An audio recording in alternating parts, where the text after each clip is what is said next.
Hi everyone, welcome back to Natalie's Witchy Wisdom. Today I am following up on Derry the Cinnawitch. Those of you that are not familiar with her channel, her name is Derry Carpenter. Her channel is Derry Cinnawitch Carpenter.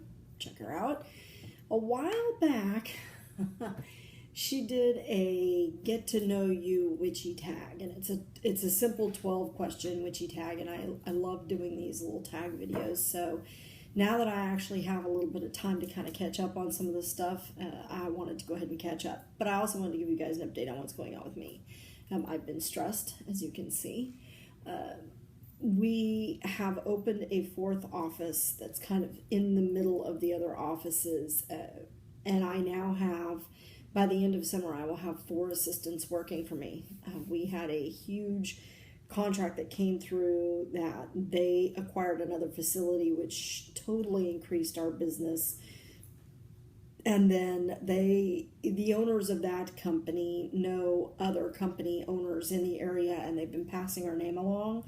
And I am extraordinarily grateful for that, but it means that I've been also extraordinarily busy. And right now I'm in one of my offices, as you can see, and it's normally this room back here where this window is used to be my office. We have another office out in the corridor in the hallway, and we are considering letting that office go. My husband is moving into this office here. This is the therapy space, and then I now have my own personal office space out that's centered literally in the middle of our other offices. We have one in Pilot Point, one in the Little Elm, and then this one here in Denton, and mine's kind of right smack in the middle in Aubrey, in the Aubrey Crossroads area. So I've been going crazy trying to see clients, do notes, supervise the assistants, check up on paperwork, keep putting out fires that keep springing up within my own family. So I do apologize, of course, with Witches of the Moon. That came to a season end, but we are planning season 6, and now that Aaron's no longer with the channel, I've picked up on that. I was hoping that Eva Maria would be able to help me a little bit with some of the logistics of it, and I know she's had a lot going on, so I haven't really been able to approach her. So if you're seeing this video, Eva, would really like to have some help. But she was helping out this last season with doing the graphics and stuff for the different topics, so I'm hopeful that we can pull that together for season 6 of Witches of the Moon. So anyhow, I wanted to go ahead and do this witchy tag. It's 12 questions, so it shouldn't take long. The first question was, what is your witchy name? And I do have a witchy name. I put a lot of thought into my witchy name when I first came into the craft. I don't typically like to give out my witchy name, although I have done a video on how I came to my witchy name, so it's sort of encompassed in that. But really, your witchy name is supposed to be something that's kind of sacred and secret between you and the deities. Now, I know a lot of people, for anonymity reasons, go by their craft name, but I don't. I'm me, and people that know me know who I am and what I do. But my witchy name, I kind of keep that as a secret. It's actually kind of a 3-part name, and it has a significant meaning to me regarding my Celtic nature of my path. So I'm not going to give it to you. Number 2, favorite subject in the craft. And by this, Derry wanted to know, do we like divination, crystals, herbs? And to be honest with you, I kind of like it all. I want to know more, learn more about all of it. I love the ocean. I love water. I like using water in the craft. I like earth. I like earthy kinds of things. I like working with herbs. I do a lot of work with herbs. I like candles. I like color. I love divination. I did a whole series on this channel about divination, as you know. So, and I'm still in the process of working on that because I want to do some more videos in that series. Divination is where I have a particular skill. So I'm kind of drawn to that. But I like it all and would like to learn more about all the different areas. Favorite witchy song, and she said, I know it's going to be difficult to narrow this down to one, so I'll say your favorite witchy group. Derry, honey, it's still too difficult. There are so many good pagan-y kinds of artists out there, but Dave the Bard, I can tell you, I really like. I like his music. I like his philosophy. I'm a member of the Order of Bards, Ovates, and Druids, and he is currently kind of the head of he kind of helps run that order. He's an absolutely wonderful man. He's given me permission to use his music in the intros to my videos here on this channel and for Witches of the Moon, and I'm currently working with him to write a children's book based on 2 of his songs. So that project's kind of on hold at the moment because I'm working on a previous book that I'd already written that I'm trying to get published, and I want to wait to complete the next project until I get that one published. So I am doing self-publishing at the recommendation of Timothy Roderick. He recommended I just do it through CreateSpace, and I'm trying to figure that whole process out and get that done. So anyhow, but he is probably one of my favorites. I love Lisa Teal. I like S.J. Tucker. There's so many good ones out there, so it's hard to just narrow it down. But a song that really gets my attention is The Cauldron Born by Dave the Bard, and there was just something about that song that reached out and kind of connected with me. He also has one called Sabbath, which I really like. Let me see. Favorite witchy book, fiction or non? Again, Derry, honey, you're asking me to do the impossible. I can't narrow it down to one. I've learned so many. Obviously, Dr. Buckland's Big Blue, The Complete Book of Witchcraft by Raymond Buckland, was a huge life changer for me, but there have been so many others that I've read. Alexander Skye has one called The Modern Book of Witchcraft, which a friend of mine gave me for my birthday last year, and a hardbound copy, and it was absolutely a great read. There's so many, I just can't narrow it down to one. Sorry. Oh, let's see. Favorite color, purple. Anything purple, but not just any shade. I like any shade of purple. I'll take any shade of purple, but my favorite shade of purple is kind of royally purple here. Kind of that color. It's not quite my favorite shade either. I like something a little bit darker, but that really royal purple is my favorite. And then red. Purple and red are my favorite colors. Do I have a familiar? No, I do not. My husband does not like cats, and I realize that your familiar doesn't necessarily have to be a cat. But I love cats. I connect very well with them, but since I don't own one, I don't have one.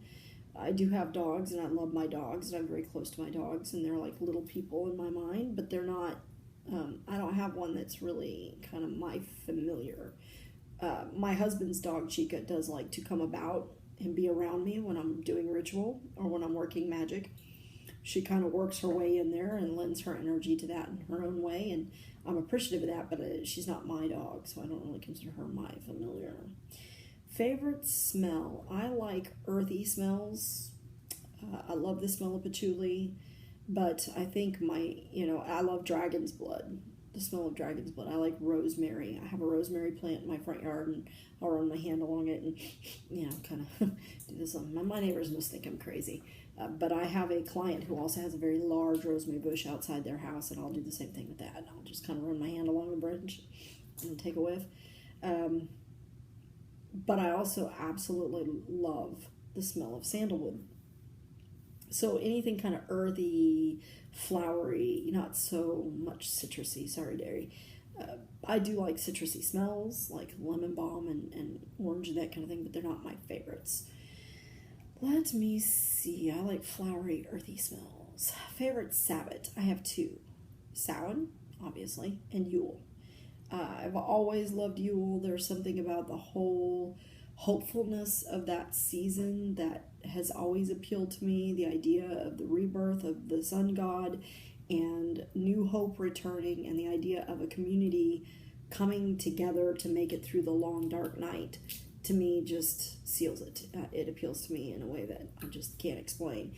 But I also have always very parallel loved Samhain, the time when we can feel closer to those that have passed, a time when it is for us as witches the new year, so we are able to let go of all the stuff from the previous year. It's a time that exists outside of time, and it's neither summer nor winter, it's neither light nor dark, it's kind of that in between, and to me it's a good time to cleanse and renew, and I always look forward to that.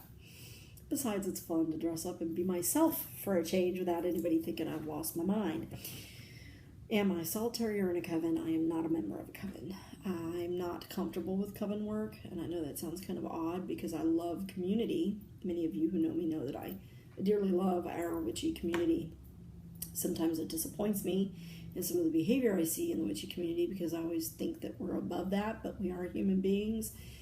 But and community is important to me. I like the online community. I love Facebook. I like YouTube. I like coming on here and doing YouTube videos and sharing that with you all. But I am a solitary practitioner. When it comes to rituals specifically, I like to be on my own. I work skyclad, and I've always been very self-conscious about my body for a start. But it's more than that. To me, my ritual time is my time to connect with my deity on a really deep and spiritual level. And to me, anything distracting from that is negative. So, for example, my husband likes sometimes to watch me perform ritual, and it makes me very uncomfortable. I know he doesn't mean anything by it, but it's almost as if, you know, you have prying eyes, and that's a time for me, a time outside of that time, again, that I can cultivate my relationship with my deity and be thankful to the Morrigan for what she does bring to me, and to Kernunos for what he brings to me. And I don't like to share that with other people or have it affected by other people. I have done Sabbath ritual with one other witch, and it was highly uncomfortable to me. I did not like it. A favorite witchy shop. Ooh, once again, so many. My top two are Lady Jane's Bewitchery and Starry-Eyed Supplies. I know that Ravenflower talked about Joey Morris's shop, Starry-Eyed Supplies, in her tag video. I have to tell you, Joey puts her heart and soul into everything she produces, and it shows. And the same thing can be said for Nadia of Lady Jane's Bewitchery. Nadia, her products are the bomb. Her incenses are fantastic, and I know that she takes great pride and time in crafting those. And she has other things. She does spell kits, so she's got new products coming out soon, but it seems that she's been hitting a brick wall lately with some of her product, and I don't understand that, because she's fantastic. So if you have not had a chance to check her out, go check out LadyJanesBewitchery.com. Starry-Eyed Supplies is good. I love Lady Grave Dancer's products too. She has some really good stuff. Sunshine Morning Ray was doing spirit boards for a while that I really wanted to get my hands on one of them, and she hasn't had time to do any lately, because I think she said it takes her 2 months to put one together. But I would give my eye teeth to have one of my cousin's spirit boards, because she puts such time and effort and work into them. They're absolutely beautiful. It would be a source of pride to own one. So if she ever, Sunshine, if you see this, get your booty up and get to work on some of them witchy products. Okay, girl? Also, some of the other shops that are really cool. There are a few local shops around here. There's one called Miracles of Joy, which is in Louisville, Texas, and it's very small, but has some really neat things. It has some statuary, it has incense. It's also a place where I go to get the little chime candle holders. They sell chime candles there, so they're perfect spell-sized candles. So if I don't do that, but like Dairy, I buy a lot of my witchy products, through Amazon, because being a business owner and owning two separate businesses and trying to operate two separate businesses and keeping things going, because I have my own witchy shop, for those of you that don't know it. But I'm also an ordained minister, which some of you may not know, and so I do hand fastings and things like that. So, you know, the Purple Broom Apothecary and Publishing is my other business, and so I use that as my whole mind, body, soul connection. And I sell some of my products there right now. The shop's a little sparse because I have new products I'm developing, such as magical mirrors. I'm starting a line of magical mirrors that I'll be selling, custom-made mirrors, things with specific requested aspects to them that I'm going to be selling on my shop.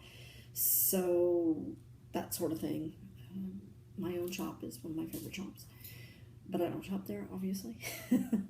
There's another witchy shop here in the Dallas-Fort Worth area. It's purple, and for the life of me, I can't think of the name of the shop right now. I have been there one time, and it was kind of cool. Wasn't overly jazzed with some of the energy I was getting, but you know, when you're limited in where you can go, what can you do? Okay, favorite food or drink to have before, during, or after ritual? Wine. I'm a lush. What can I say? I like my red wine, and I have a specific red wine that I love to buy. It's called Ravenswood, and it has the symbol of the Morrigan, the triple entwined ravens on it. And as soon as I saw the bottle, I said, that's my wine, and I haven't drank anything really since. I do like Plum Gaykiken, which is a plum wine that I'll use during the springtime because it's not quite as heavy as the red wine. It's very sweet. It's maybe $5 or $6. It comes in a little fat bottle at the local grocery store, and has a big, white label with a pink lotus blossom on it. It is like drinking soda pop candy. You will have 2 or 3 glasses of this stuff and think, tasty, and then you stand up and realize your knees have gone. I'm also a big fan of mead, but not just any mead. There is a specific mead that I love. They make it exclusively for the Scarborough Fair Renaissance Festival, and sometimes I'll try to sneak some of that out and bring it home with me so that I can have it for ritual, as bad as that sounds. You do what you gotta do. But mead is definitely one of my favorites. There's another brand that I buy at a local shop that's not bad that I'll use for rituals, specifically in the fall. So that is my 12 questions witchy tag. So I will try to maybe put the questions down in the description bar and see if I can't link them for you guys. And I hope that you all have a wonderful day. Thanks for watching, and keep posted. There will be new videos coming out soon. Thanks again. Blessed be.